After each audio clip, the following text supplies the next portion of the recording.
eh bien, on risque de finalement être complice de ce qui lui arrivera, ce qui risque de lui arriver. Donc, il faut vraiment que nous tous, on se mobilise. On ne vous demande pas de vous mettre en risque. On vous demande tout simplement de prendre quelques minutes. C'est tout, en fait. Quelques secondes de vos vies. C'est juste remplir votre email adresse.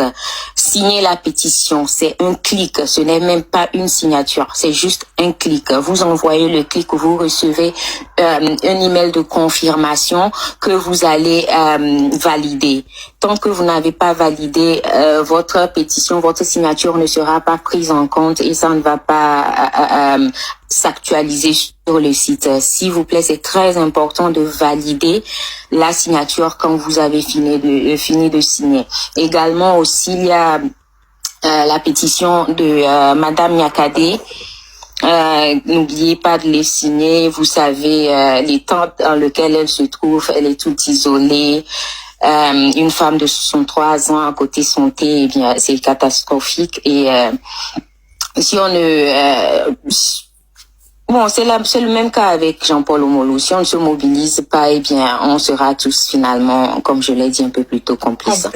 S'il vous plaît, mobilisons-nous. Ce n'est que quelques minutes de vos vies pour le peuple togolais, pour des vies togolaises. Il y a aussi le sondage que nous avons mis en ligne. C'est un sondage qui permet aux femmes, c'est destiné aux femmes togolaises qu'elles vivent au Togo ou en diaspora. Et même si elles ne sont pas togolaises et qu'elles vivent au Togo, eh bien elles peuvent le remplir. C'est des questions qui vont, disons, récolter leur expérience de vie au Togo, leurs conditions de vie, et cela va nous permettre de constituer des dossiers qui vont être soumis très bientôt à la prochaine session de l'ONU. C'est la 93e session qui se tiendra bientôt et qui va, disons que le Togo sera évalué sur la base de ces éléments-là. Donc c'est très important que les femmes signent qu'elles remplissent plutôt le sondage, en particulier celles qui vivent au Togo. Bon, les femmes de la diaspora aussi. En même temps, là, actuellement, il y a la conférence de l'APF qui est encore au Togo. C'est toujours possible à toutes les personnes qui n'ont pas envoyé des emails aux participants, aux délégations et autres, de toujours inonder leur inbox avec des emails comme celle que j'ai publiée sur mes pages ou comme celle que le M66 a publiée. Donc n'hésitez pas, il est toujours temps, ça compte toujours. Et on ne peut pas parler de démocratie quand notre constitution a été modifiée. Il n'y a pas de démocratie dans ce Togo. Il n'y a pas de démocratie quand la population togolaise, quand nos frères comme Jean-Paul Omolou, nos sœurs comme Madame Nyakade sont ignorés, sont maltraités, sont méprisés. Il n'y a pas de démocratie quand nous souffrons, quand la souffrance devient le seul risque du pays en réalité. Il n'y a pas de démocratie. Regardez ce qui s'est passé en juin dernier. On n'a même pas pu pleurer nos morts, se rassembler tout simplement. On ne peut même pas manifester. On n'a aucune autorisation. Mais, ça devient grave. Ça devient grave, comme le dirait Ferdinand Haïté. On a reculé. On ne peut même pas exercer librement notre droit à l'expression dans ce pays. On ne peut même plus voter. N'oublions pas cela. C'est le plus grave de tout. Ben, si on peut pas parler, ce n'est pas le droit de voter qu'on nous aurait laissé. Donc, on nous a retiré tous les droits et nous observons comme si... Eh bien, j'imagine que la majorité silencieuse n'a pas encore compris. Je ne sais pas ce qui se passe. Mais franchement, je ne demande à personne de se lever, de sortir forcément, mais toutes ces petites actions-là, concrètes-là, comme envoyer des mails, signer les pétitions, eh bien, vous pouvez le faire. Et les sondages, vous avez... Passédi de Ferdinand, reviens s'il te plaît, fais ta demande et je vais te prendre. Je suis désolée que tu sois tombée. Vas-y. Charlie, ma soeur, vous savez... L'activisme n'est pas encore compris. chez nous, je crois. On a Non, encore c'est beaucoup vrai. parce que les gens n'ont pas compris qu'ils peuvent être acteurs ou actrices du changement eux-mêmes, qui sont capables, qu'ils ont la force de renverser la table. Et si, au fait, moi, pendant des mois, je me suis assis sur ce problème-là, j'ai repensé la chose plusieurs fois, je me suis dit non, on a enlevé au Togolais cette volonté-là d'agir pour lui-même. Parce que quand je vois, parce que c'est pas les histoires de pétitions, c'est pas la première fois que je vois que les pétitions n'aboutissent pas, mais c'est pas pour autant qu'il faut arrêter d'en faire. Il faut en faire. Il faut que les gens aillent signer les pétitions. C'est très important dans ce que nous faisons. Les pétitions sont incomprises. J'ai eu une mauvaise expérience avec les pétitions. Je vais vous relater ça, vous verrez la psychologie des gens, surtout des Togolais de la diaspora. Et ça vient de la dictature aussi. Quand il y a eu cette affaire-là de nudité de femmes togolaises sur les réseaux sociaux, où je me suis insurgé, où j'ai sorti une pétition. Et avec une association à l'époque en France, on voulait atteindre un nombre donné de signatures seulement pour pouvoir porter l'affaire loin. Aller jusque non, c'est pas à Genève, c'était en Suède, je crois. Le représentant de Facebook à l'époque avait un bureau en Suède.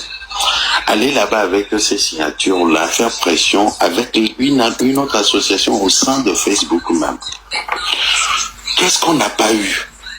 Des gens vont jusqu'à dire que, et ça c'est le régime qui leur met ça dans la tête. Et c'est très important de déconstruire cela pour que les gens puissent savoir l'importance des pétitions.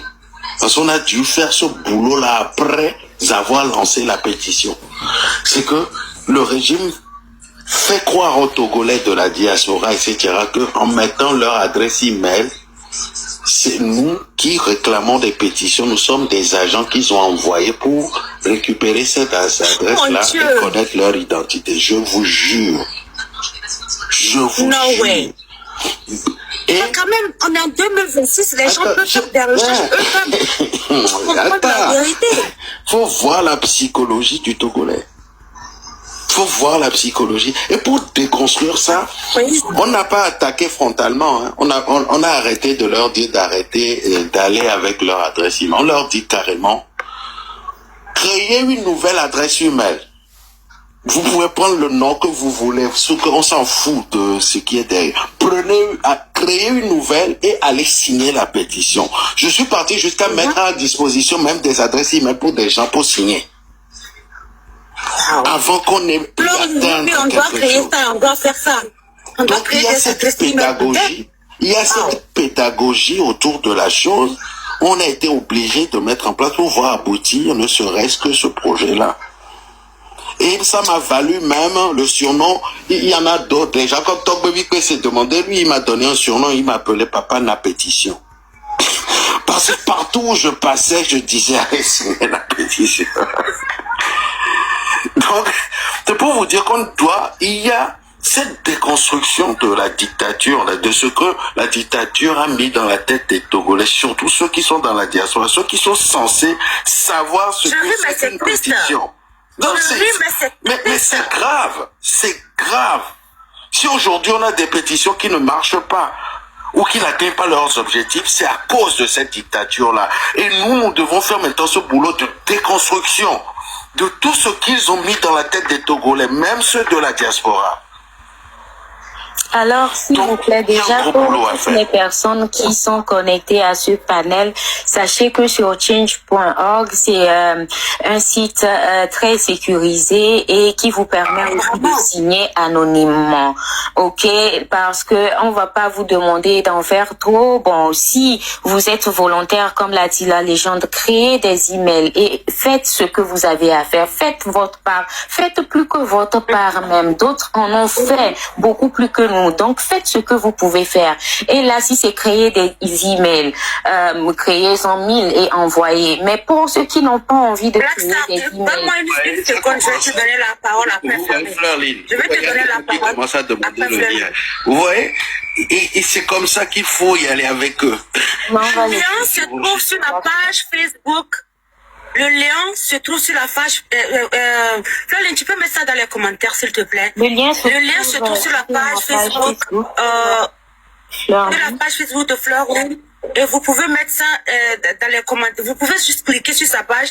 Si tu as Facebook, écris Florine, ça va sortir et tu vas voir ça. Si vous signez, ne gardez pas ça pour vous.